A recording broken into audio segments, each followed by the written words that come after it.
Welcome to Animortal Channel. Tanpa berlama-lama lagi, mari kita mulai ceritanya. Aku telah melampaui dunia fana dan menjadi abadi dengan menelan lautan awan. Ketika dia terbang, dia mengeluarkan suara nyaring yang bergema ke segala arah, menarik perhatian banyak orang. Di mata mereka, orang pilihan surga dari puncak pertama ini, yang berpakaian jubah tau berwarna merah tua dan rambut panjangnya berkibar tertiup angin, tampak seperti seorang abadi. Xu Qing melirik dengan dingin. Dia tidak peduli dengan tipu daya kecil pihak lain. Kenyataannya, semakin dekat dia dengan sekte, semakin sedikit dia akan bertindak seperti sebelumnya. Dia mengalihkan pandangannya dan mengendalikan kapal sihir itu agar langsung menuju pelabuhan Seven Blood Eyes. Saat dia mendekat, tanda jimat penghubung kehidupan di tubuhnya memancarkan cahaya lembut sebelum menghilang dengan cepat. Setelah dia sepenuhnya melangkah ke pelabuhan Tujuh Mata Darah, semua run di tubuhnya menghilang.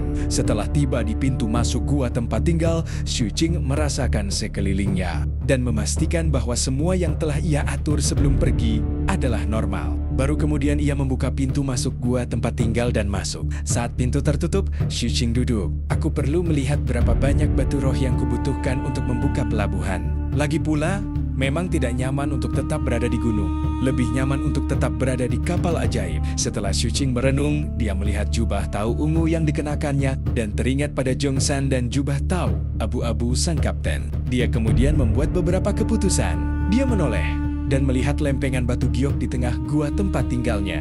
Sejak dia memasuki gua tempat tinggalnya, lempengan itu memancarkan cahaya redup. Pelat giok di tengah ini adalah inti dari susunan formasi gua. Batu roh pengganti juga ada di sini. Pelat ini juga memiliki fungsi perekaman. Xu Qing berjalan mendekat dan menekan pelat giok di tengah. Seketika, aliran informasi muncul di benaknya. Informasi itu mencatat orang-orang yang telah meminta untuk menemuinya selama kurun waktu tersebut. Di antara mereka, Huang Yan meminta sekali, Zhou Qingpeng meminta sekali, Ding Shu meminta 3 kali, dan Gu Muqing meminta 2 kali. Namun, ada 2 orang yang datang untuk memeriksa paling banyak. Salah satunya adalah Direktur Departemen Pembunuhan. Ia telah membuat 23 permintaan. Dan yang lainnya adalah anggota tim 6 Departemen Pembunuhan. Nama yang ia laporkan adalah Bisu. Total ada 41 rekaman dia yang meminta bertemu dengannya. Pada dasarnya, dia meminta setiap hari. Xu Qing melihat catatan-catatan ini dan teringat bagaimana ia menyelamatkan si Bisu dengan santai saat itu. Jelas, nyawa pihak lain sangat ulet dan selamat. Tepat saat Xu Qing sedang memeriksa, piring giok itu tiba-tiba bersinar lagi. Ada rekaman lain, dan itu dari si Bisu. Bagi para murid di gunung, orang luar harus mendapatkan izin mereka untuk berkunjung, terutama murid di kaki gunung. Setelah berpikir sejenak, Xu Qing menyetujui permintaan tersebut. Tidak lama kemudian, sesosok tubuh kecil dan kurus mengikuti arahan formasi susunan dan tiba di depan gua tempat tinggal Xu Qing. Xu Qing berjalan keluar saat pintu gua tempat tinggal terbuka. Ada apa? Xu Qing menatap si bisu kecil yang berdiri di sana dengan canggung, tidak berani mendekat. Pakaian pihak lain sudah setua sebelumnya, dan luka-luka di tubuhnya sudah lama pulih. Selain itu, seluruh tubuhnya memiliki aura yang lebih dingin. Jelas, dia telah banyak berkembang dari situasi hidup dan mati itu. Di bawah tatapan Xu Qing, tubuh si bisu bergetar. Dia mengeluarkan sebuah token dan dengan hormat meletakkannya di samping. Setelah itu, dia mundur beberapa langkah dan mengangkat wajah kecilnya untuk menatap Xu Qing. Dia tiba-tiba berlutut dan bersujud beberapa kali. Baru ketika dahinya berdarah, dia berdiri dan segera berlari menuruni gunung. Xu Qing memperhatikan saat pihak lain pergi. Dia kemudian mengangkat tangan kanannya dan membuat gerakan meraih token di tanah terbang. Barang ini bukan tanda identitas, tetapi token penyimpanan. Xu Qing yang sangat akrab dengan pelabuhan itu tentu saja tahu apa ini. Setengah dari pelabuhan Seven Blood Eyes digunakan oleh para pengikut Seven Peak, dan setengahnya lagi untuk dunia luar. Ada banyak perahu dan kapal dari berbagai ras yang biasanya datang dan pergi, dan kapal-kapal bajak laut juga bercampur di dalamnya. Adapun kapal-kapal asing ini, mereka tidak dapat disimpan seperti kapal-kapal ajaib Seven Blood Eyes. Oleh karena itu, mereka perlu berlabuh dan disimpan. Token ini adalah barang autentikasi untuk membawa mereka kembali. Bagi Seven Blood Eyes, mereka hanya memverifikasi token ketika seseorang datang mengambil perahu. Jelas, Setelah si bisu kecil mengalami masalah pengiriman mayat penjahat yang dicari terakhir kali, dia berpikir bahwa Xu Qing tidak menyukai penjahat yang dicari. Oleh karena itu, dia membunuh banyak orang kali ini dan memperoleh tanda seperti itu untuk Xu Qing. Kali ini, Xu Qing menerimanya. Keesokan harinya, Xu Qing pergi ke lokasi token tersebut. Ada sebuah kapal dagang kecil di sana. Barang-barang di dalamnya tidak buruk. Meskipun tidak terlalu berharga, tetapi masih ada nilainya. Yang terpenting, Xu Qing melihat setumpuk tanaman obat di dalamnya. Berdasarkan jawaban cermat dari murid yang bertanggung jawab atas tempat ini, Xu Qing mengetahui bahwa sudah 2 bulan tidak ada seorang pun yang datang untuk mengambil kapal ini. Xu Qing menyimpan ramuan obat dan memanggil informannya untuk menangani kapal dagang. Setelah itu, dia bertanya tentang pembukaan pelabuhan. "Tuan, aku sudah memahami segalanya tentang pembukaan pelabuhan dan hendak melaporkannya kepada kamu. Pelabuhan yang baru dibuka dibagi menjadi bisnis internal dan eksternal. Masing-masing memiliki kelebihan dan kekurangan. Tidak banyak keuntungan bagi bisnis internal, tetapi memudahkan guru untuk membangun koneksi dengan para pengikut Pitman. Mengenai pembangunan pelabuhan untuk bisnis eksternal, manfaatnya sangat besar. Namun, hal ini membutuhkan banyak cabang departemen untuk berdiri. Misalnya, pilotage, dispatch, transportasi, dan sebagainya. Namun, setelah dibangun, bahkan jika itu hanya pelabuhan sederhana, manfaatnya akan mencengangkan karena kapal dagang datang dan pergi. Selain itu, hal ini juga akan menarik toko-toko untuk berdiri. Ini adalah manfaat lainnya. Informan itu berbicara dengan suara rendah. Dia tidak berani mengendur sama sekali ketika menyangkut misi yang diberikan Xu Qing kepadanya. Dalam 2 bulan terakhir, dia terus-menerus menyelidiki dan meneliti. Dia bahkan telah menghabiskan beberapa koin roh untuk membeli banyak informasi. Oleh karena itu, setelah Xu Qing bertanya, dia tidak berpikir terlalu lama dan menceritakan segalanya tentang pembukaan pelabuhan baru. Namun, proyeknya sangat besar. Meskipun hanya pelabuhan yang paling sederhana, infrastruktur awalnya masih membutuhkan setidaknya 3 juta Spirit Stone. Jika diselesaikan bersama dengan toko-toko dan fasilitas lainnya, total investasinya akan lebih dari 10 juta. Selain itu, tidak ada batasan sesuai dengan persyaratan. Ketika Xu Qing mendengar ini, ekspresinya tidak menunjukkan perubahan apapun, tetapi pikirannya bergetar. Awalnya, dia mengira bahwa dia bisa dianggap kaya sekarang. Bagaimanapun, tas penyimpanan klan mayat laut berisi ratusan ribu batu roh. Namun ketika mendengar kata-kata informan itu, Xu Qing hanya bisa terdiam.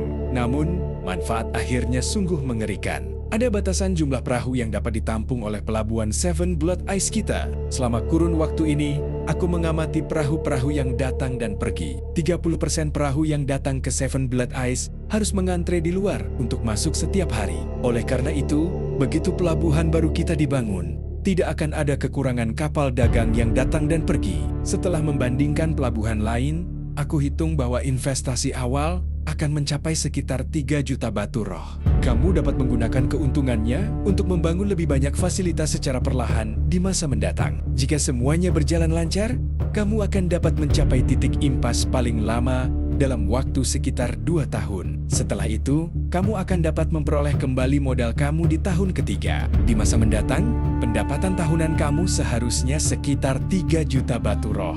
Aku juga mendengar bahwa di antara senior foundation building lainnya yang membuka pelabuhan, sangat sedikit dari mereka yang akan berinvestasi sepenuhnya sendiri. Mereka melakukannya dengan orang lain.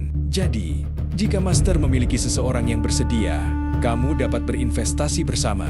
Namun, tampaknya mereka juga harus menjadi senior foundation building. Selain itu, banyak toko uang milik sekte tersebut juga bersemangat tentang hal ini. Namun, aku mendengar bahwa sekte tersebut memiliki banyak batasan tentang hal ini. Jadi tidak banyak pelabuhan yang bersedia terlibat dengan mereka. Awalnya, ia merasa bahwa kesempatan untuk membuka pelabuhan tidak boleh disia-siakan. Selain itu, setelah pelabuhan itu dibangun, ia tidak perlu melakukan apapun dan akan dapat memperoleh keuntungan yang sangat besar setiap tahun. Oleh karena itu, ia meminta informannya untuk menanyakan hal tersebut. Namun, sekarang setelah mendengar semua rinciannya, meskipun Xu Qing tergoda, harganya terlalu mahal. Terlebih lagi, jelas ada banyak hal merepotkan yang terlibat. Selain itu, jika dia menginvestasikan begitu banyak batu roh, dia akan mengikat dirinya terlalu dalam pada 7 mata darah. Xu Qing sedikit ragu tentang hal ini. Dia tiba-tiba mengerti mengapa banyak kultivator bangunan fondasi tidak memilih untuk membuka pelabuhan.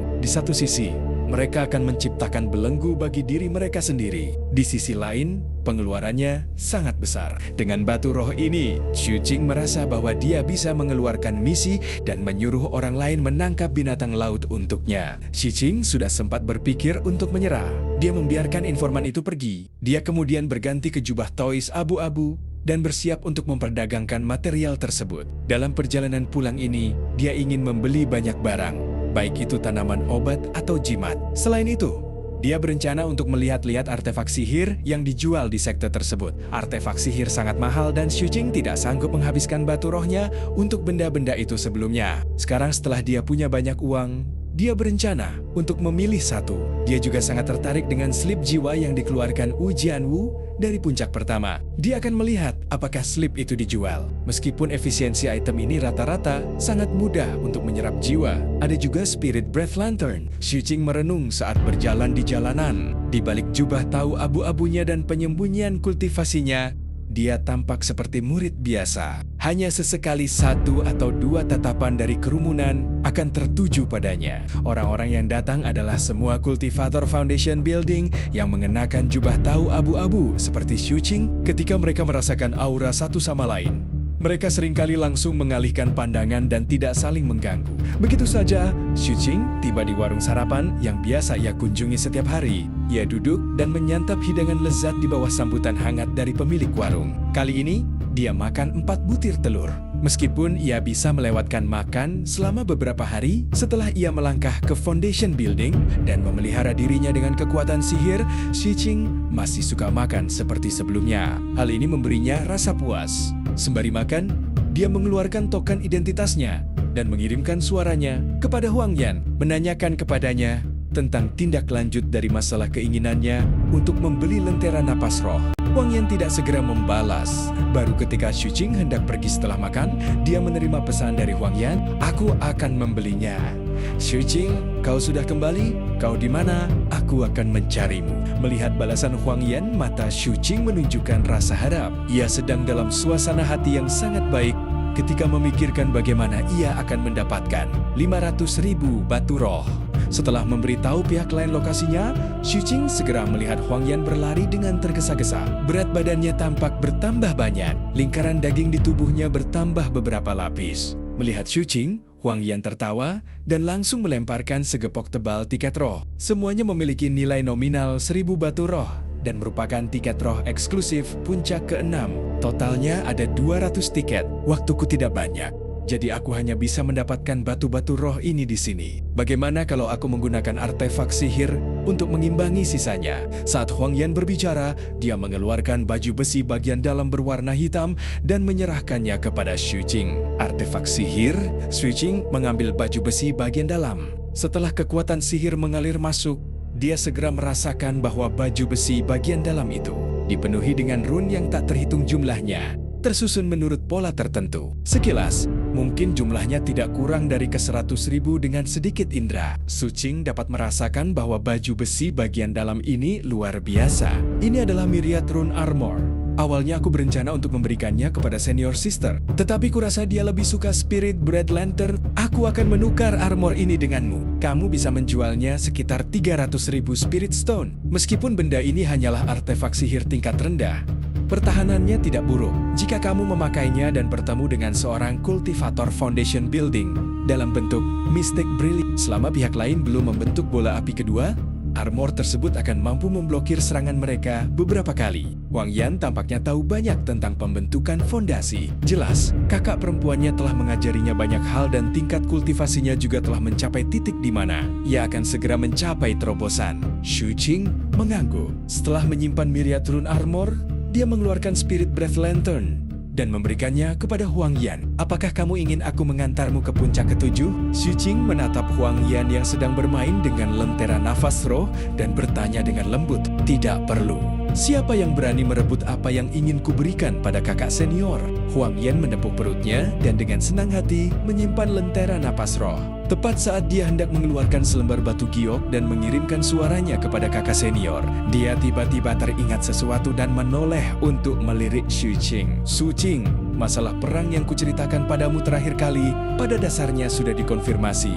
Kau dapat mempertimbangkan apakah kau ingin berpartisipasi atau tidak. Setelah itu, dia melambaikan tangan ke arah Xu Qing dan segera berlari menuju puncak ketujuh. Melihat kepergian Huang Yan, Xu Qing mendesah dalam hati betapa kayanya Huang Yan. Dia bisa mengeluarkan ratusan ribu batu roh dan artefak sihir begitu saja. Namun Xu Qing tidak menyelidiki latar belakang Huang Yan. Ini merupakan hal tabu di Seven Blood Eyes dan Xu Qing tidak bersedia melakukannya. Dia memikirkan apa yang dikatakan Huang Yan sebelumnya. Perang.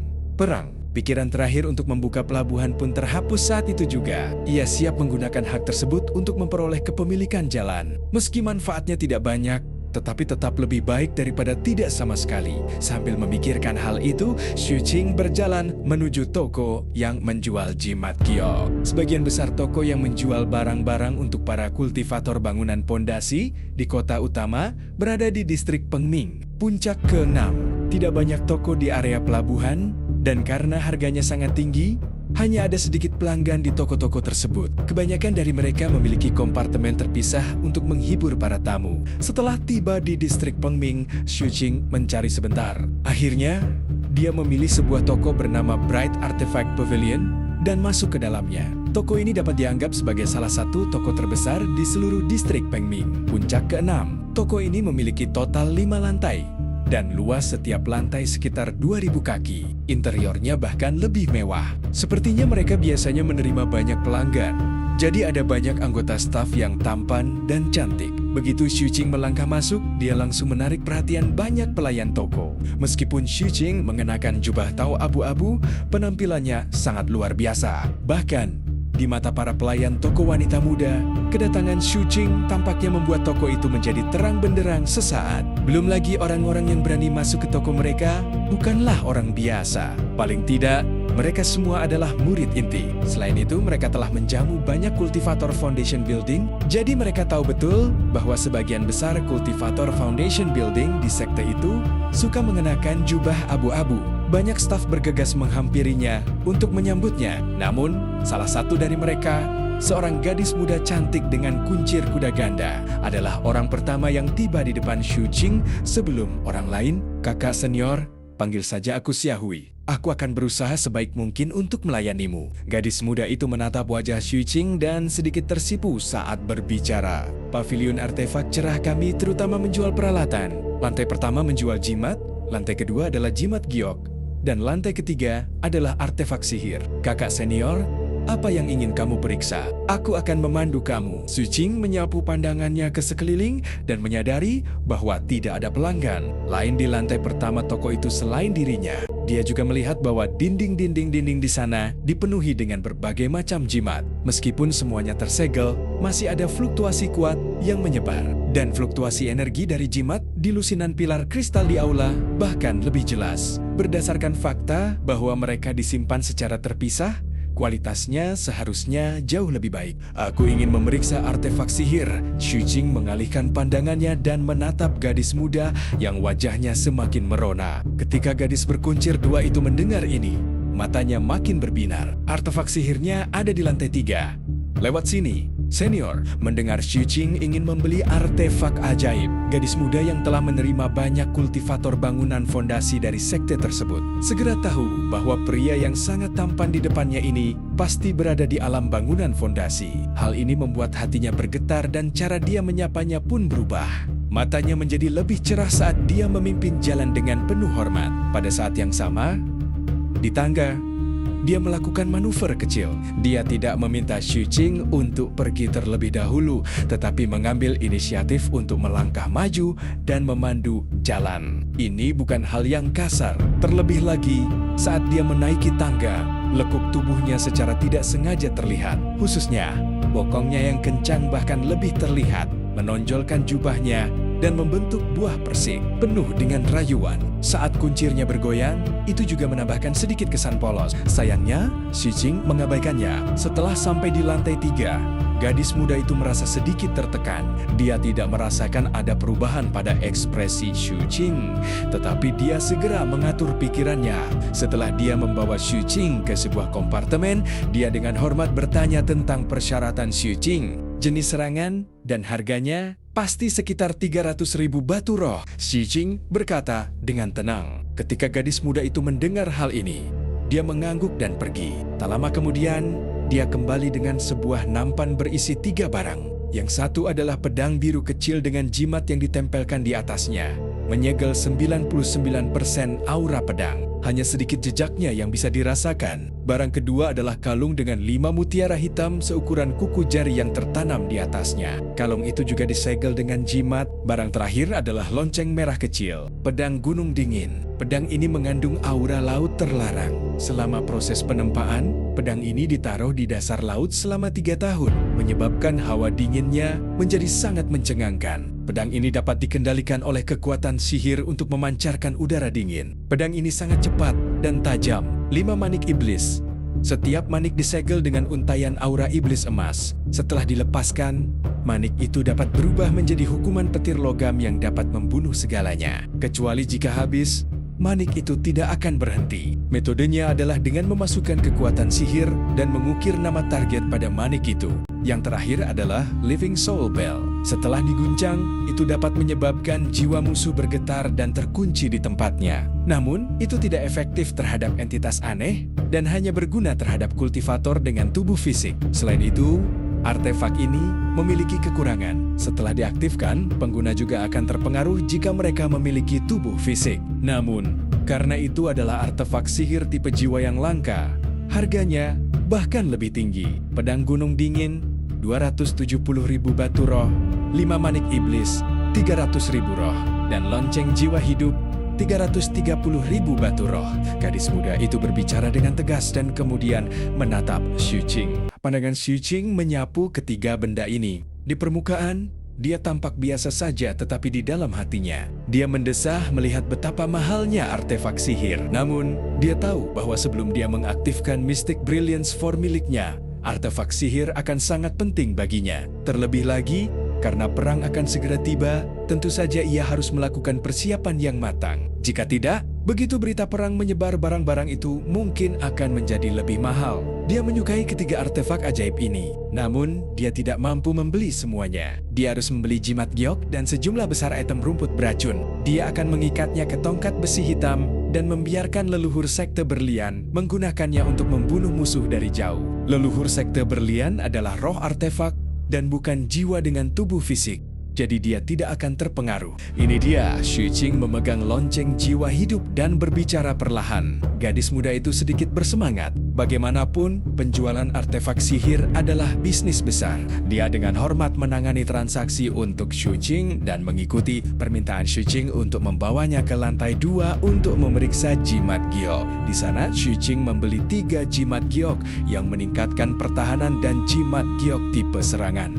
Menghabiskan 120.000 batu roh lagi. Ketika dia keluar dari toko, Xi Qing menyentuh sakunya dan mendesah dalam hati. Ketika dia berada di alam kondensasi Qi, dia merasa bahwa sumber daya yang dibutuhkan untuk kultivator kondensasi Qi sangat mahal. Ketika dia mencapai alam pembentukan fondasi, dia merasa bahwa biaya dalam kondensasi Qi cukup baik. Dan pil pembentukan fondasi adalah yang paling mahal. Namun, sekarang dia merasa bahwa itu semua tidak ada apa-apanya. Jimat giok dan artefak ajaib pembangunan fondasi adalah yang paling mahal. Aku butuh sejumlah besar batu roh untuk meningkatkan perahu ajaib juga. Xu Qing menggelengkan kepalanya. Setelah membeli artefak ajaib itu, dia menahan sakit hatinya dan bersiap untuk pergi ke distrik Chengling di puncak kedua untuk melihat tanaman obat. Lagi pula, dibandingkan dengan distrik Chengling, jenis tanaman obat di daerah pelabuhan lebih rendah. Dia juga ingin melihat apakah dia bisa membeli Ghost Desires dan Ammonite. Ini terkait dengan metodenya untuk menarik binatang laut agar membuka lubang sihirnya. Namun,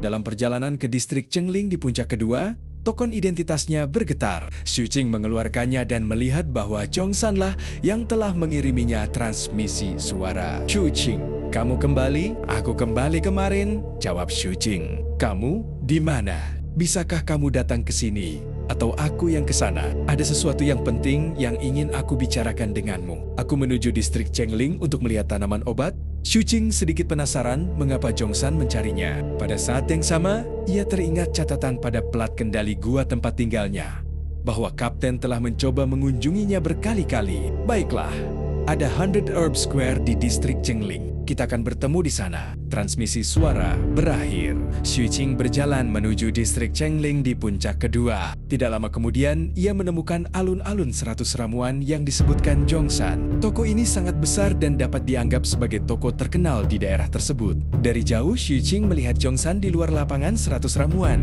Dia duduk di tangga di samping dan menghisap pipa. Jubah tau abu-abunya membuatnya tidak mencolok. Senyum muncul di wajahnya saat melihat Xu Qing. Dia berdiri dan menepuk-nepuk debu di pantatnya sebelum berjalan cepat.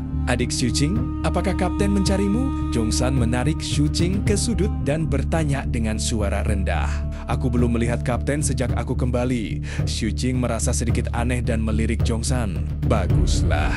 Akhir-akhir ini, kapten meminjam uang kemana-mana seperti orang gila. Dia hampir menggadaikan hak untuk membuka pelabuhanku dan mengatakan kepadaku bahwa dia ingin membeli metode untuk menyamarkan dirinya sebagai ras lain. Begitu dia berhasil, dia akan mendapatkan setidaknya 100 kali lipat lebih banyak. Kurasa dia akan mencarimu juga. Apakah kamu masih punya hak untuk membuka pelabuhan? Zhongshan menatap Xu Qing penuh harap. Ya, Xu Qing mengangguk. Hebat sekali. Zhongshan tertawa dan berkata cepat, Xu Qing, berikan aku hakmu untuk membuka pelabuhan. Butuh waktu lama untuk membujuk kapten agar tidak menggadaikan haknya. Kalau begitu, termasuk hakmu.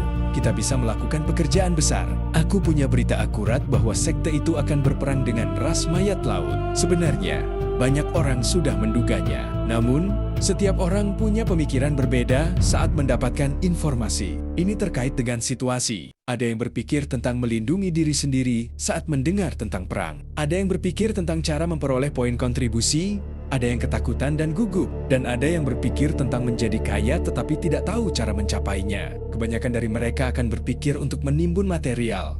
Tapi aku berbeda. Pada titik ini, Zhongshan menunjukkan ekspresi bangga. Xu Qing, biar ku beritahu, saat perang dimulai, saatnya untuk meraup untung besar. Jangan berpikir untuk mengumpulkan sumber daya saat ini. Itu tidak berguna, dan kau hanya akan dibenci orang lain. Kami tidak butuh uang dari sesama pengikut, kami akan mengambil uang dari sekte. Ketika perang dengan ras mayat laut dimulai, sekte itu pasti akan meluncurkan kampanye besar. Ketika saatnya tiba, mereka pasti akan meminta semua pelabuhan untuk melayani perang. Terlepas dari apakah itu untuk mengatur artefak sihir, menempatkan kapal perang, atau untuk pergerakan berbagai puncak, pelabuhan akan menjadi fokus. Jumlah pelabuhan di puncak ketujuh terbatas. Jadi begitu aku membuka 3 pelabuhan dan menghubungkannya bersama, sekte itu pasti akan memilih untuk meminta pelabuhan sebesar itu. Untuk pengadaan, mereka harus membayar. Jadi kita tinggal membangunnya sebelum perang dimulai dan menyiapkan lebih banyak tempat berlabuh. Aku sudah menghitungnya. Pada dasarnya, jika perang ini berlangsung selama 3 bulan, kita akan mendapatkan kembali kerugian kita. Jika berlangsung selama setahun, kita akan mendapatkan setidaknya 4 kali lipat dari investasi kita. Kesempatan ini sangat langka. Kita harus memanfaatkannya. Mendengar perkataan Zhongshan, mata Xu Qing membelalak lebar saat dia menatap Zhongshan dalam-dalam. Dia tidak bisa menahan rasa kagum di hatinya. Dia benar-benar merasakan bahwa kepekaan Zhongshan terhadap uang jauh melebihi orang biasa. Melihat ekspresi Xu Qing, Zhongshan merasa sangat senang dan tertawa. Xu Qing, kamu dan kapten tidak perlu mengeluarkan satu batu roh pun. Berikan saja aku hak untuk membuka pelabuhan. Aku akan menginvestasikan modalnya. Ketika keuntungan dihitung, kamu dan kapten masing-masing akan mengambil 25% dari keuntungan. Dan aku akan mengambil 50%. Apakah itu tidak apa-apa? Lagi pula, pelabuhan itu akan tetap beroperasi setelah perang berakhir. Kalau begitu, manfaat ini akan bertahan lama. Zhongshan menatap Xu Qing dan menunggu jawabannya. Xu Qing memikirkannya dan menyerahkan sebuah token kepada Zhongshan. Ini adalah token untuk mendirikan pelabuhan. Zhongshan bersemangat dan penuh motivasi. Setahun kemudian, aku yakin kau akan mendapatkan setidaknya beberapa juta batu roh. Zhongshan tertawa. Ia mengeluarkan selembar batu giok dan segera menghubungi koneksinya untuk merencanakan masalah ini. Setelah itu, ia melambaikan tangan pada Xu Qing dan mengucapkan selamat tinggal. Setelah melihat Zhongshan pergi, Xu Qing menghela napas dalam hati. Ia benar-benar merasa bahwa Zhongshan adalah seorang jenius. Ia tidak hanya berbakat dalam memurnikan alat, tetapi kecepatan kultivasinya juga tidak tampak lambat. Selain itu, ia memiliki ketajaman bisnis yang mencengangkan. Aku harap Aku benar-benar bisa mendapatkan begitu banyak batu roh dalam setahun. Ketika dia memikirkan Jongsan yang mengatakan bahwa dia bisa mendapatkan beberapa juta batu roh dalam setahun,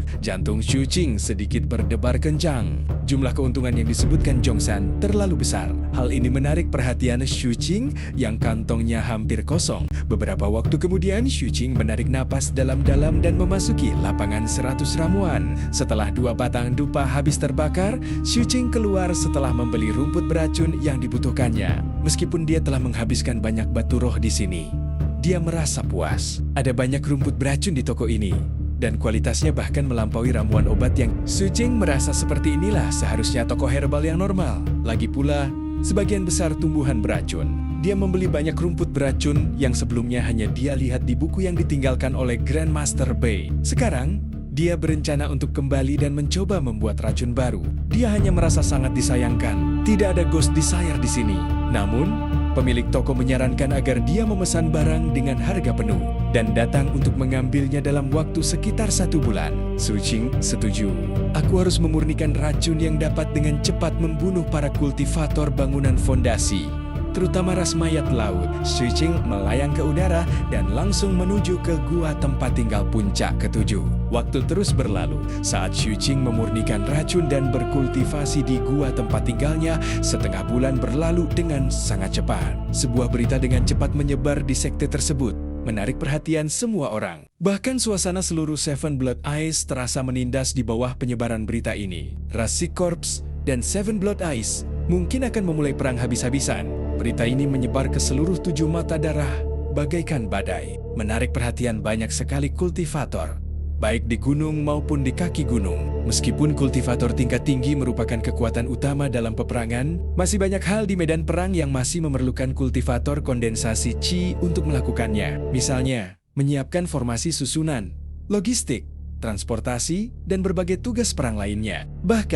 Bahkan ras mayat laut pasti akan mengirimkan para kultivator kondensasi Qi untuk bertarung. Dalam hal itu, para murid kaki bukit dari 7 mata darah juga harus bertarung. Lagi pula, dibandingkan dengan para kultivator di gunung, para murid di kaki bukit tidak punya hak untuk menolak. Hanya ketika mereka mencapai alam Foundation Building, mereka punya hak untuk memutuskan apakah mereka ingin berpartisipasi dalam pertempuran. Karena itu, berita ini dengan cepat menimbulkan kegaduhan di kota utama. Xu Qing tidak terkejut, terlepas dari apakah itu ketika dia melihat pertempuran antara 7 penguasa puncak, para tetua, dan para ahli ras mayat laut di laut. 2 pengingat Huang Yan atau rencana Jongsan, semuanya menunjukkan bahwa perang akan segera tiba. Xu Qing awalnya tidak banyak memikirkan perang. Sebelumnya, ketika dia naik gunung, Chong Yunxi telah mengatakan bahwa para kultivator Foundation Building dari Seven Blood Eyes tidak memiliki kewajiban untuk berpartisipasi dalam perang. Oleh karena itu, dimulainya perang sebagian besar didorong oleh keuntungan.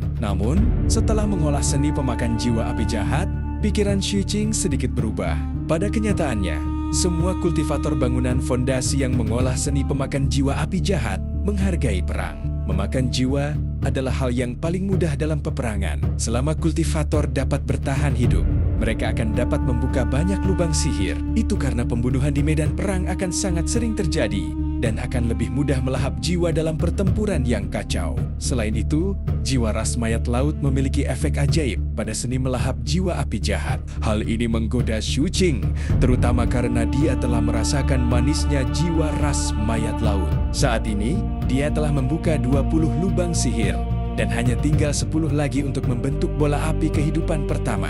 Dia juga telah menghitung bahwa jika dia menggunakan hasrat hantu dan amonit untuk menarik binatang laut seperti terakhir kali, karena persyaratan untuk membuka lubang sihir akan semakin sulit. Dia memperkirakan bahwa akan memakan waktu setidaknya 2 tahun untuk membentuk api kehidupan. Meskipun dia kadang-kadang menghadapi binatang buas pembangunan fondasi yang dapat mempercepat proses ini, itu sangatlah berbahaya. Ini belum termasuk perjalanan bolak-balik. Dan apakah hasrat hantu sudah cukup? Jika faktor-faktor ini ditambahkan, mungkin akan memakan waktu lebih dari 3 tahun. Berada di laut dalam waktu yang lama tanpa Mystic Brilliance Form akan berarti bahaya besar. Ketika kultivator kondensasi Qi pergi ke laut dan bertemu makhluk kuat, pihak lain mungkin merasa tidak perlu membunuh mereka. Namun, ketika mereka melihat bahwa mereka adalah kultivator bangunan fondasi, kebanyakan dari mereka tidak akan berpikir demikian. nilai dari membunuh para kultivator bangunan pondasi jauh lebih tinggi. Dengan cara ini, meskipun perang itu berbahaya, rasio biaya kinerja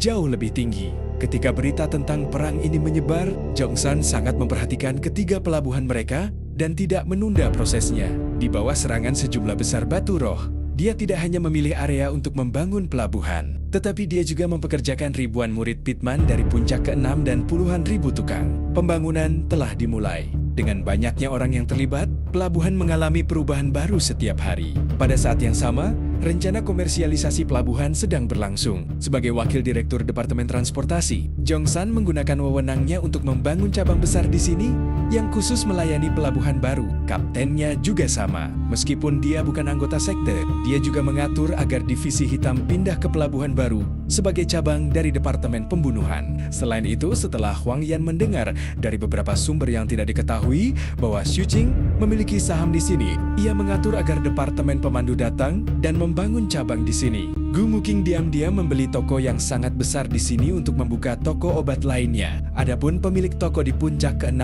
yang mencoba memeras Xu Qing. Tidak diketahui apakah itu karena pengaturan orang di belakangnya. Tetapi dia juga segera datang dan membeli toko untuk mengekspresikan niat baiknya. Saat semua orang berbondong-bondong masuk, pelabuhan baru itu menjadi ramai. Itu menjadi topik terpanas di sekte itu selain perang. Ketika Ding Xiu mengetahui hal ini, tentu saja dia harus menyatakan dukungannya. Dia membeli 3 toko yang membentuk segitiga dan mengelilingi toko obat Gu Muking. Seolah-olah dia tidak memikirkan apa yang harus dilakukan terhadap mereka dan melakukan ini hanya untuk menunjukkan kekuasaannya. Dia bahkan menghubungi sahabat-sahabatnya dari berbagai puncak dan menerima bantuan mereka. Hari kedua setelah Ding Xiu membeli toko-toko tersebut, Cao Zhongheng segera mengatur agar Departemen Pengiriman membangun cabang di sini. Jongsan sangat puas. Dialah yang menyebarkan berita tentang pelabuhan itu. Namun, yang merencanakan tindakan ini adalah kaptennya. Sebelum kapten itu pergi, dia memberitahu bahwa dia harus menggunakan nama Xu Qing. Bagaimanapun, orang yang tampan sangat berguna. Jongsan juga mulai memobilisasi koneksinya. Tak lama kemudian, orang-orang dari puncak ketiga, keempat dan kelima juga datang untuk membeli toko satu demi satu, menyebabkan seluruh pelabuhan baru memiliki semua yang dibutuhkan seorang kultivator. Mengenai kasino, mereka juga datang setelah mendengar tentang pelabuhan ini, yang hampir seluruhnya milik Departemen Pembunuhan. Mereka membeli toko-toko terbanyak. Hampir semua tempat seperti itu di kota utama membuka cabang di sini. Toko-toko di bagian lain kota itu pindah satu demi satu. Setengah bulan kemudian, ketika Xu Qing memperoleh Ghost Desires dari 100 Herb Square, prototipe pelabuhan itu sudah siap. Ia juga mengajukan permohonan nomor dari puncak ke-7 dan pelabuhannya ditetapkan sebagai pelabuhan ke-176. Pada hari pelabuhan dibuka untuk digunakan, Xu Qing pindah dari gunung dan menemukan tempat berlabuh terpencil di pelabuhan ke-176. Saat ia kembali ke pelabuhan dari gua tempat tinggalnya, Xu Qing yang sedang duduk di kapal ajaib mendengarkan suara ombak dan merasakan cahaya kapal ajaib bergoyang. Perasaan ini membuatnya merasa seolah-olah ia telah kembali ke saat ia berada dalam kondensasi Qi. Dia telah menunda perjalanannya ke laut. Hal ini karena selama beberapa hari ini, semakin banyak berita tentang perang. Setiap hari, orang dapat melihat aliran cahaya kembali dari dunia luar, langsung menuju ke 7 puncak gunung. Ini membuat Xu Qing menyadari bahwa jejak perang akan segera tiba. Setengah bulan berlalu, ketika Xu Qing menggunakan seni kehidupannya untuk akhirnya menghabiskan 10% dari lubang sihir ke-21. Lonceng dari 7 puncak mata darah berdenting pada saat yang sama. Itu adalah kejadian yang sangat langka. Ketika lonceng berdentang dan bunyinya bergema di seluruh Seven Blood Eyes, ekspresi semua orang yang mendengarnya, terlepas dari apakah mereka berada di gunung atau di kaki gunung, berubah. Banyak murid bahkan berjalan keluar dari perahu ajaib mereka dan melihat ke 7 puncak gunung. Ada banyak kultivator bangunan pondasi yang tersembunyi di antara mereka. Adegan yang sama terjadi di seluruh kota utama Seven Blood Eyes. Hal yang sama juga terjadi pada para kultivator bangunan fondasi yang tinggal di 7 puncak gunung ini. Mereka berjalan keluar dari gua tempat tinggal mereka masing-masing dan mata mereka menunjukkan ketajaman. Tak lama kemudian, sebuah suara besar dan tua menekan bunyi lonceng dan menyebar ke seluruh 7 mata darah. Para murid Seven Blood Eyes, namaku Zhao Lianzi. Kalian bisa memanggilku leluhur. Hari ini, Aku mengumumkan bahwa perang telah dimulai. Sekte aku menyatakan perang terhadap ras mayat laut. Aset ras mayat laut melebihi 100 miliar. Orang tua ini telah memutuskan untuk mengambil setengah dari aset tersebut sebagai hadiahmu. Hampir pada saat suara tua ini bergema, benang-benang darah yang tak terhitung jumlahnya membubung ke langit dari 7 puncak Seven Blood Eyes. Benang-benang darah ini berdempetan rapat seperti cacing-cacing yang tak terhitung jumlahnya. Mereka menyapu ke langit secara serempak, membentuk awan besar yang menutupi seluruh langit Seven Blood Eyes. Kita bisa melihat bahwa awan ini sepenuhnya terbentuk oleh garis-garis merah. Garis-garis itu berkumpul di langit dan berenang cepat, akhirnya membentuk wajah yang besar. Wajah ini adalah wajah seorang lelaki tua, pemandangan yang sangat mengejutkan, hingga guntur bergemuruh di langit. Bahkan, seluruh Seven Blood Eyes diwarnai merah.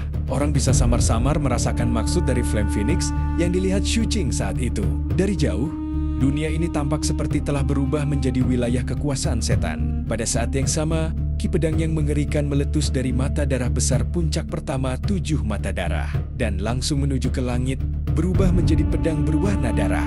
Pedang besar ini dibentuk oleh banyak kilatan petir merah, dan tampak menggetarkan jiwa. Seolah-olah, kilatan petir apapun di dalamnya dapat menghancurkan seorang kultivator bangunan fondasi. Di atas pedang besar itu berdiri seorang lelaki tua berwajah merah. Dia adalah penguasa puncak pertama. Saat dia berdiri di sana, auranya berwarna merah tua dan niat membunuhnya menjulang tinggi ke langit. Seolah-olah dia bisa membunuh dewa. Aku patuh pada titah leluhur. Hampir pada saat dia muncul, suara gemuruh serupa terdengar dari puncak kedua. Sebuah tungku pil besar menjulang ke udara, dan seorang wanita paruh baya yang anggun duduk bersila di atasnya. Aroma pil meresap ke udara dan diselimuti oleh cahaya yang menyilaukan. Tungku pil di bawah wanita paruh baya itu masih memurnikan pil yang mengeluarkan cahaya seperti matahari, dan fluktuasi yang dipancarkannya sangat mengerikan. Aku patuh pada titah leluhur.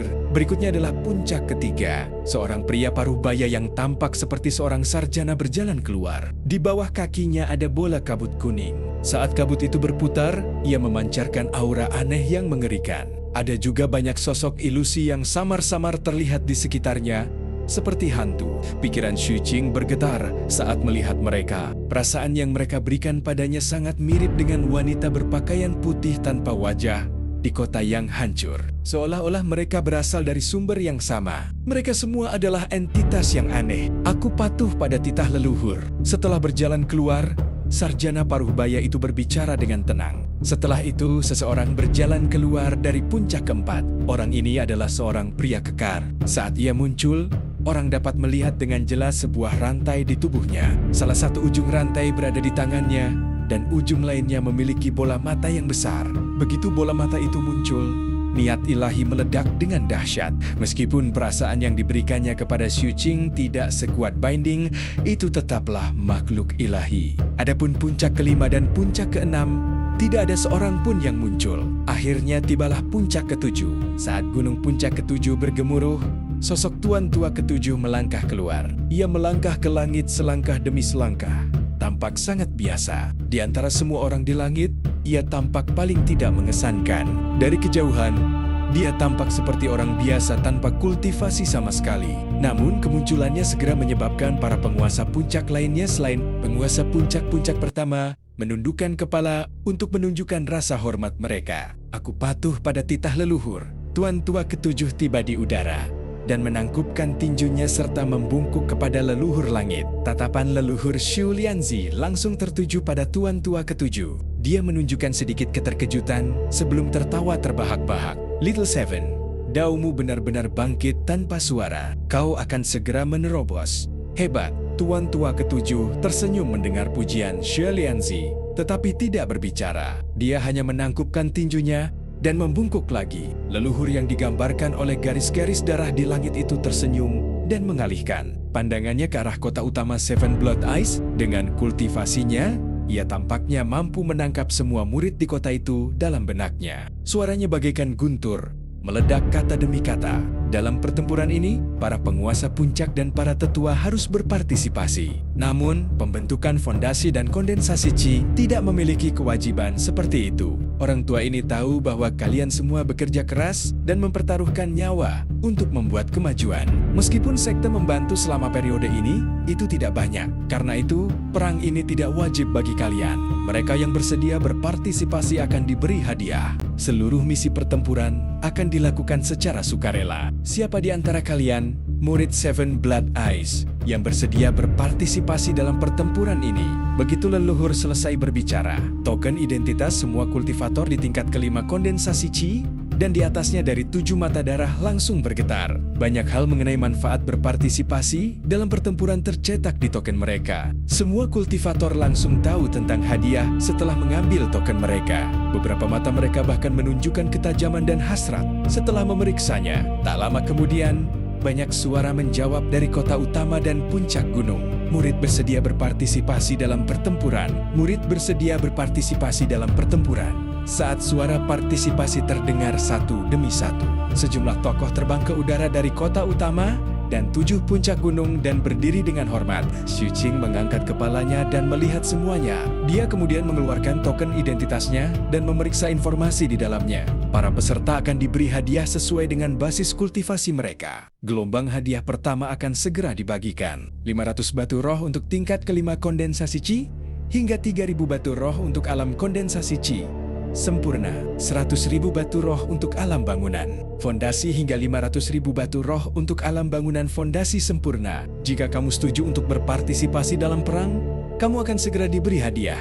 Namun, setelah kamu berpartisipasi dalam pertempuran, kamu tidak dapat mundur kecuali perang berakhir. Namun, kamu dapat memilih untuk menerima misi selama periode ini. Ini adalah keuntungan pertama bagi para kultivator yang berpartisipasi dalam perang di Sleep Guild. Ketika Xu Qing melihat ini, ekspresinya sedikit berubah. Mampu menerima 100.000 batu roh hanya karena berpartisipasi sudah merupakan hadiah yang cukup besar. Selama perang, misi didelegasikan oleh penguasa puncak kepada para tetua di berbagai puncak. Setelah para tetua mengeluarkan misi, siapapun dapat menerimanya. Hadiah misi sangat besar. Semua keuntungan pribadi dari misi atau dari luar tidak perlu dilaporkan. Itu milik individu itu sendiri. Semua yang berpartisipasi dalam kemenangan Seven Blood Eyes dalam peperangan ini akan menerima hasil keuntungan sekte dari pertempuran ini sesuai dengan level dan jumlah misi yang diselesaikan. Selain itu, jiwa ras mayat laut memiliki efek ajaib pada mereka yang mengolah seni melahap jiwa api jahat. Itu adalah kelezatan yang tak tertandingi. Kau akan tahu setelah mencobanya siapa yang bersedia berpartisipasi dalam pertempuran ini. Hadiah pertama untuk perang ini sudah berupa begitu banyak batu roh. Orang bisa membayangkan bahwa misi berikutnya akan memiliki hadiah yang lebih menakjubkan. Xu Qing tergoda, dia benar-benar kekurangan batu roh. Keuntungan dan tabungannya hampir habis setelah ia membeli artefak ajaib dan rumput beracun. Meskipun ia memiliki beberapa batu roh, keuntungan dan tabungannya hampir habis setelah ia membeli artefak ajaib dan rumput beracun. Meskipun ia memiliki beberapa batu roh, itu hanya cukup untuk kehidupan sehari-harinya. Batu roh sangatlah penting dalam kultivasi. Jika Xu Qing memiliki 10 juta batu roh sekarang, ia dapat mengeluarkan misi untuk mendapatkan sejumlah besar kultivator dari sekte untuk membantunya menangkap binatang laut Foundation Building. Bahkan, jika ia memiliki lebih banyak batu roh, ia bahkan dapat meminta bantuan para tetua. Akan lebih mudah baginya untuk membuka 30 lubang ajaib. Bahkan jika dia tidak meminta bantuan para tetua, jika dia memiliki cukup batu roh, dia dapat meningkatkan kapal sihirnya ke tingkat yang lebih tinggi. Dia kemudian akan dengan hati-hati menghindari beberapa kekuatan besar dan mendominasi suatu wilayah di laut terlarang. Oleh karena itu, hadiah dari perang ini menyebabkan napas Xu Qing menjadi lebih cepat. Ia juga tergoda untuk mendapatkan jiwa dari Clancy Corps. Bagi Xu Qing yang telah merasakan manisnya jiwa Clancy Corps, godaan itu bahkan lebih besar. Ia adalah orang yang tegas. Jadi setelah berpikir sejenak, ia pun mengambil keputusan. Sosok-sosok melesat ke langit satu demi satu, dan suara-suara partisipasi naik turun. Total ada sekitar 1.000 kultivator Foundation Building dari 7 puncak gunung Seven Blood Eyes. Kali ini, 70% dari mereka memilih untuk berpartisipasi dalam pertempuran. Mereka berdesakan rapat dan aura mereka mencengangkan, menyebabkan angin di segala arah bergejolak dan laut bergemuruh hebat. Banyak tetua juga berjalan keluar dari puncak mereka masing-masing dan berdiri di samping para penguasa puncak. Pada saat yang sama di tanah kota utama, banyak sekali kultivator kondensasi Qi yang mempertimbangkan pilihan mereka. Beberapa memilih untuk berpartisipasi dalam pertempuran, sementara yang lain bersiap untuk menunggu dan melihat. Lagi pula, mereka yang bisa menjadi murid 7 mata darah dan hidup hingga tingkat kelima kondensasi Qi atau lebih tinggi, jauh dari orang biasa. Buka susunan formasi sekte dan hubungkan dengan susunan teleportasi di Pulau Duyung. Saat Xu Lianzi berbicara, seluruh 7 mata darah bergemuruh. 7 mata darah besar di 7 puncak gunung memancarkan cahaya iblis yang menyelimuti seluruh area. Dalam token identitas setiap orang, selain informasi tentang hadiah, ada juga rencana sederhana untuk pertempuran ini. Seolah-olah sekte tersebut sama sekali tidak takut rencana ini akan terbongkar. Seluruh rencananya adalah menggunakan 4 pulau milik ras Duyung sebagai pusat komando garis depan. Di bawah perlindungan besar kota utama Seven Blood Eyes, setiap orang yang berpartisipasi dalam pertempuran hanya perlu memegang token identitas mereka dan diam-diam melantunkan kata berpartisipasi. Mereka kemudian akan diteleportasi ke Pulau Duyung oleh formasi susunan tersebut. Rencana ini memungkinkan medan perang berada jauh dari Seven Blood Eyes. Lokasi strategis Pulau-Pulau Duyung sangat penting karena berada di antara Seven Bloodies dan Sea Corps Race. Sebelumnya, 7 mata darah telah menggunakan kompetisi tersebut sebagai kedok dan memanfaatkan terobosan leluhur untuk menyerang wilayah pihak lain guna menimbulkan kekacauan. Mengejutkan ras mayat laut sehingga mereka dapat menghancurkan Kepulauan Duyung dalam sekali jalan. Oleh karena itu, langkah pertama dari rencana strategis ini telah selesai. Langkah selanjutnya adalah untuk sepenuhnya mendapatkan pijakan yang kuat di Pulau Duyung di bawah serangan balik dari ras mayat laut. Langkah pertama adalah konspirasi. Langkah kedua adalah skema terbuka. Para peserta, berangkat. Xu Lianzi melambaikan tangannya. Sosoknya langsung berubah menjadi garis-garis merah mengerikan yang tak terhitung. Jumlahnya yang bersiul ke arah formasi susunan sekte tersebut. Dia langsung diteleportasi. Setelah itu, para penguasa puncak dari 5 puncak maju satu demi satu. Di belakang mereka adalah para tetua dari berbagai puncak. Dan terakhir, ada lebih dari 700 kultivator bangunan fondasi dari 7 puncak. Sekelompok orang itu memiliki momentum yang agung dan membawa aura pembunuh yang mengerikan. Saat mereka berteleportasi dan menghilang di antara para kultivator Foundation Building, Xu Jing tidak langsung berteleportasi. Sebaliknya, dia melirik kota utama Seven Blood Eyes. Meskipun sekte itu pasti telah menyimpan sebagian kekuatannya untuk melindunginya, sekte saat ini jelas jauh lebih kosong dari biasanya. Meskipun susunan pelindung sekte itu diaktifkan, sekte itu masih tampak tidak berdaya. Sejak pertama kali tiba di Seven Blood Eyes hingga sekarang, Xu Jing telah mengetahui bahwa sebagian besar orang di sekte ini adalah orang-orang yang licik. Dia tidak percaya bahwa leluhur sekte dan 7 penguasa puncak akan bersikap ceroboh tentang hal ini. Sangat mungkin fondasi Seven Blood Eyes bukan hanya seperti yang kita lihat sekarang. Pasti ada sesuatu yang lebih dalam. Bahkan sangat mungkin sekte dan kota utama saat ini adalah jebakan untuk memikat kekuatan lain. Xu Jing berpikir keras. Ia mengangkat kepalanya dan melihat susunan formasi sekte tersebut. Cahaya di matanya tertahan saat ia memegang token identitasnya dan melantunkan mantra dalam benaknya. Pada saat berikutnya, sosok Xu Jing diselimuti oleh seberkas cahaya yang jatuh dari formasi susunan di atas. Seluruh tubuhnya menghilang bersama cahaya itu. Pada saat itu, di kota utama, sinar cahaya seperti itu turun satu demi satu. Sejumlah besar murid diteleportasi di bawah sinar cahaya ini.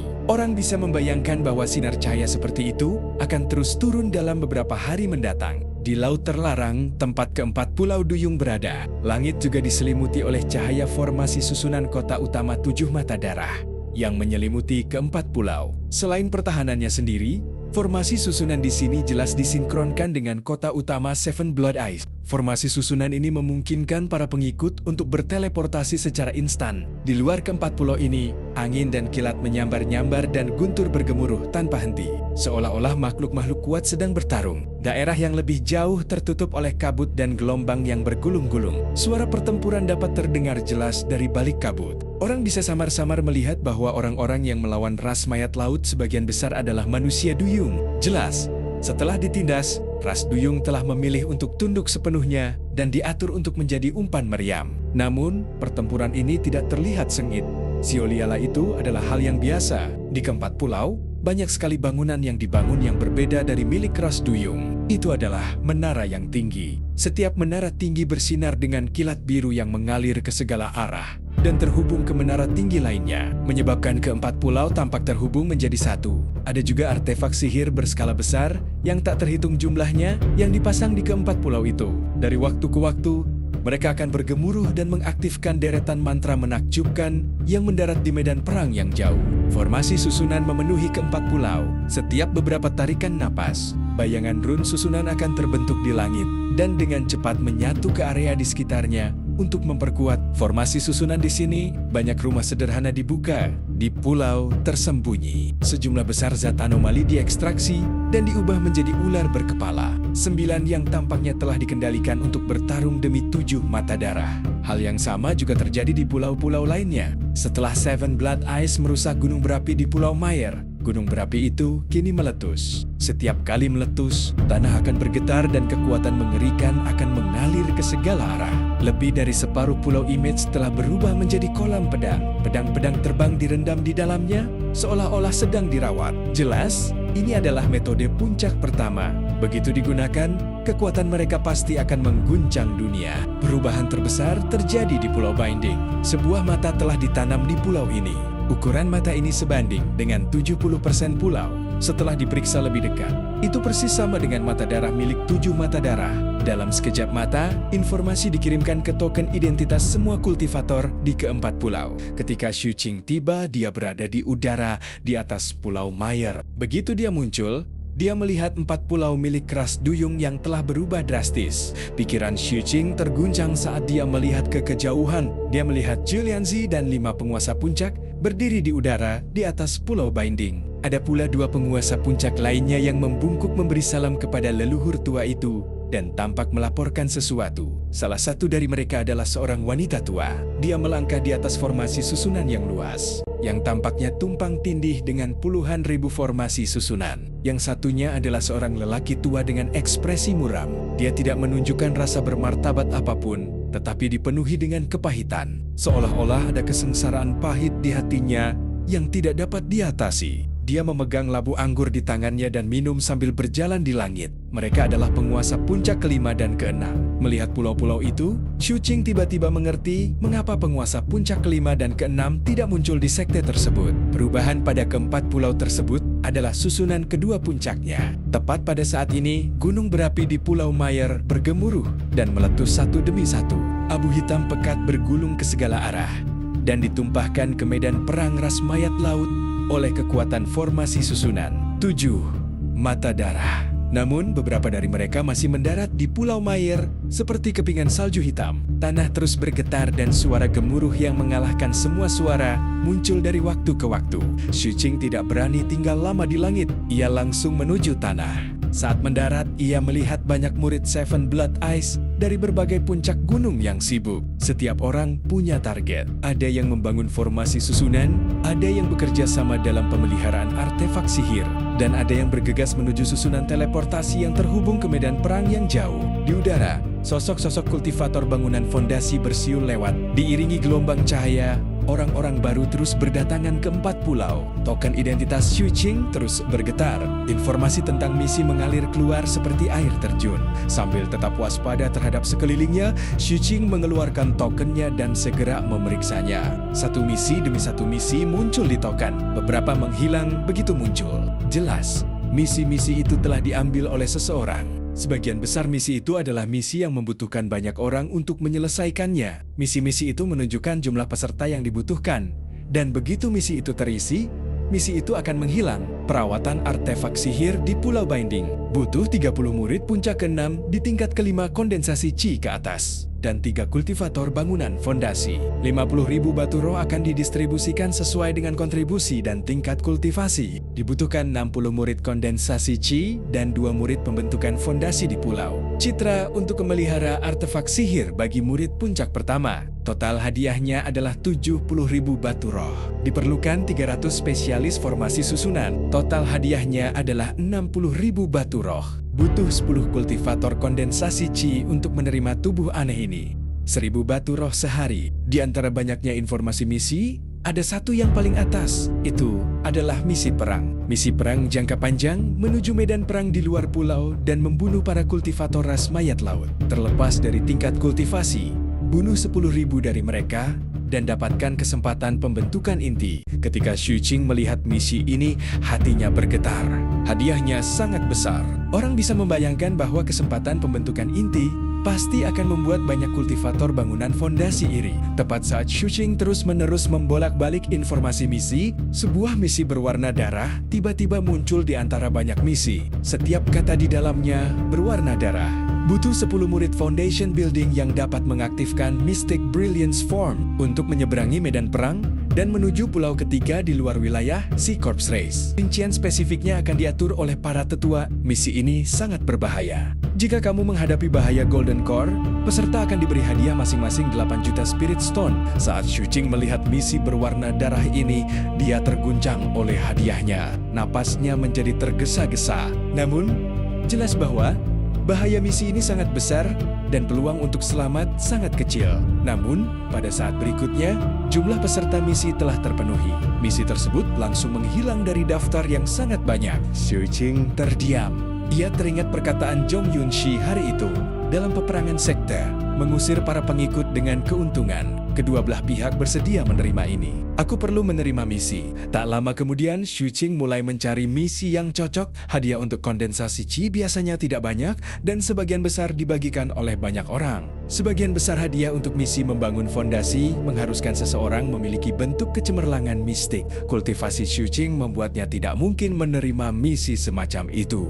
Pada saat yang sama, Xu Qing merasa bahwa dia masih sedikit kurang untuk pergi ke medan perang. Apa yang ia butuhkan adalah jenis yang bisa mendapatkan batu roh dan membunuh ras mayat laut. Di antara sekian banyak misi, bukan berarti tidak ada misi seperti itu. Tak lama kemudian, Xu Qing melihat satu misi, ada beberapa susunan teleportasi skala kecil yang ditinggalkan oleh ras mayat. Laut di dunia bawah laut di 4 pulau ras duyung. Butuh 8 kultivator bangunan fondasi untuk menyelidiki dan menghancurkan semua susunan teleportasi di setiap pulau. Jika kamu bertemu dengan ras mayat laut, bunuh mereka. Jika kamu tidak dapat mengalahkan mereka, segera laporkan. Kamu akan diberi hadiah 10.000 batu roh untuk setiap susunan teleportasi yang dihancurkan. Pembunuhan akan dinilai dan diberi peringkat. Begitu melihat misi ini, mata Xu Qing menyipit. Misi ini sangat sesuai dengan kebutuhannya. Jadi, dia tidak ragu sama sekali dan langsung menerimanya. Hampir pada saat dia menerima misi tersebut, 8 tempat yang dibutuhkan untuk misi ini langsung habis. Xu Qing adalah orang terakhir. Jika dia ragu sedikit saja, dia tidak akan bisa mendapatkannya. Setelah menerima misi ini, informasi baru segera muncul di token identitas Xu Qing. Nama 8 peserta disembunyikan. Mereka telah secara otomatis ditugaskan ke pulau yang berbeda. Pulau tempat Xu Qing ditugaskan tidak lain adalah Pulau Mayer. Ada penjelasan terperinci tentang penampakan dan fluktuasi susunan teleportasi skala kecil dan cara menghancur keruntuh. Bahkan, ada pengingat bahwa anggota Sea Corps Race ditemukan telah berteleportasi dari susunan ini. Menurut penilaian pusat komando, di bawah selubung formasi susunan besar sekte, bahkan jika susunan teleportasi skala kecil seperti itu diaktifkan secara paksa, mereka tidak akan dapat memindahkan kultivator dengan 2 bola api kehidupan. Ada kemungkinan besar bahwa mereka yang diteleportasi ke sini adalah semua anggota ras mayat laut yang belum membentuk api kehidupan mereka. Tujuan orang-orang datang ke sini adalah untuk mencoba menghancurkan formasi susunan dan artefak sihir di berbagai pulau seperti prajurit kurban. Aktivasi susunan teleportasi ras mayat laut tidak memerlukan energi roh dan kekuatan sihir, melainkan zat-zat yang tidak lazim. Di dunia bawah laut, terdapat sejumlah besar zat-zat yang tidak lazim di air laut, sehingga susunan ini sangat tersembunyi dan sulit dideteksi. Demikianlah misi ini dikeluarkan. Xu Qing tahu bahwa ada orang lain di pulau ini yang telah menerima misi ini seperti dirinya. Karena itu, ia langsung menuju kota terdekat di sini. Terlepas dari pulau manapun, pintu masuk ke dunia bawah laut ada di kota-kota. Xu Qing berpengalaman dalam hal ini. Adapun kota-kota para duyung, sebagian besar telah hancur. Namun, lembaran giok yang diberikan Huang Yan kepadanya hari itu juga berisi deskripsi yang sangat rinci tentang Pulau Mayer. Dia ingat bahwa ada terowongan masuk yang tidak jauh dari sini. Xu Qing melesat di udara. Gunung berapi terus meletus dari waktu ke waktu. Tanah bergetar, ledakan memekakan telinga terdengar. dan kepingan salju hitam berjatuhan. Sekitar 15 menit kemudian, Xu Qing melihat kota yang hancur di kejauhan. Dia tidak berhenti sama sekali dan terbang mendekat. Dalam perjalanan, dia juga melihat beberapa murid Seven Blood Eyes, tetapi mereka tidak saling menyapa dan bergegas melewati satu sama lain. Tak lama kemudian, Xu Qing menemukan pintu masuk. Lingkungan sekitar telah terbuka. Terowongan itu memancarkan gelombang udara dingin dan juga hawa berdarah. Air laut yang seharusnya berada di kedalaman telah naik sedikit sekarang dan dapat dilihat dari luar. Xu Qing berdiri di tepi pintu masuk. Setelah melihat terowongan itu, dia mengeluarkan kantong berisi racun dan melemparkannya ke bawah. Setelah racun itu tercampur dengan air, dia melompat masuk. Semakin dalam ia menyelam, semakin sunyi lingkungannya. Kegaduhan di luar terisolasi oleh air laut, bahkan gemuruh letusan gunung berapi jauh lebih lemah di sini. Namun kewaspadaan Xu Qing masih ada. Ketika dia mendekati pintu keluar, dia melemparkan tas itu, menyebabkannya meledak. Sejumlah besar racun meresap ke udara dan dia bergegas keluar. Ia segera melihat ke sekeliling. Sebagian besar bangunan di sana telah runtuh dan karang serta anemon laut telah membusuk. Mungkin itu karena letusan kabut hitam hari itu. Aku harus menemukan susunan teleportasi skala kecil milik ras mayat laut sesegera mungkin. Xu Qing mengalihkan pandangannya dan berbicara dengan tenang. Setelah sekian lama melihat tidak ada reaksi, kekuatan sihir di tubuh Xu Qing mengalir ke kristal ungu, menyebabkannya memancarkan jejak penindasan. Pada saat berikutnya, bayangan itu dengan cepat menunjuk ke suatu arah. Alasan mengapa Xu Qing menerima misi ini adalah karena dia tahu bahwa bayangannya memiliki persepsi yang tajam terhadap zat-zat yang tidak normal. Mungkin agak sulit bagi orang lain untuk menemukan susunan teleportasi yang digerakkan oleh zat-zat yang tidak normal di bawah laut, dan mereka akan membutuhkan beberapa artefak sihir khusus. Namun, dia tidak membutuhkannya. Faktanya, Xu Qing bahkan merasa bahwa artefak sihir mungkin tidak setajam bayangan. Satu-satunya hal yang membuatnya tidak senang adalah bayangan itu tidak mengambil inisiatif.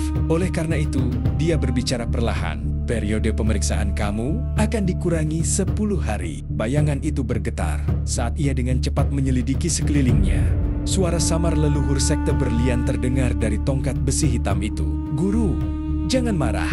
Bayangan itu mungkin tidak mengerti kamu, tetapi aku tahu bahwa guru biasanya sangat lelah dan membutuhkan kita untuk mengambil inisiatif untuk berbagi beban. Aku khawatir dengan guru. Ketika bayangan itu mendengar ini, niat membunuh langsung muncul. Xu Qing merasa bahwa apa yang dikatakan leluhur sekte berlian itu masuk akal. Karena itu, dia melirik bayangan itu dengan dingin dan langsung menekannya 3 kali. Aku tidak suka niat membunuhmu. Bayangan itu bergetar seolah-olah sangat sedih. Ia hanya bisa dengan patuh menunjukkan jalan di bawah kesombongan leluhur sekte berlian. Xu Qing mengikuti arah yang ditunjuk bayangan itu dan melaju kencang. Tak lama kemudian, ia tiba di tempat yang ditemukan bayangan itu. Tempat ini adalah tanah cekung. Seharusnya tempat ini pernah diledakkan oleh mantra sebelumnya. Jadi tempat ini terlihat berantakan. Ada susunan teleportasi yang tersembunyi di lapisan lumpur dan tidak ada fluktuasi energi darinya. Jadi sangat sulit dideteksi. Hanya zat-zat anomali di sini yang sedikit lebih padat daripada di sekitarnya. Xu Qing melihatnya. Ia merasakan bahwa formasi susunan itu tampaknya belum pernah diaktifkan sebelumnya. Ia mengikuti deskripsi dalam misi dan menemukan lokasi mata susunan itu. Ia kemudian menginjaknya dengan keras. Formasi susunan itu runtuh dengan keras. Setelah itu, tanpa perlu Xu Qing berbicara, bayangan itu dengan cepat menyelidiki dan menunjuk ke lokasi berikutnya. Xu Qing melaju kencang. Begitu saja, dia menghancurkan susunan teleportasi kedua dan ketiga.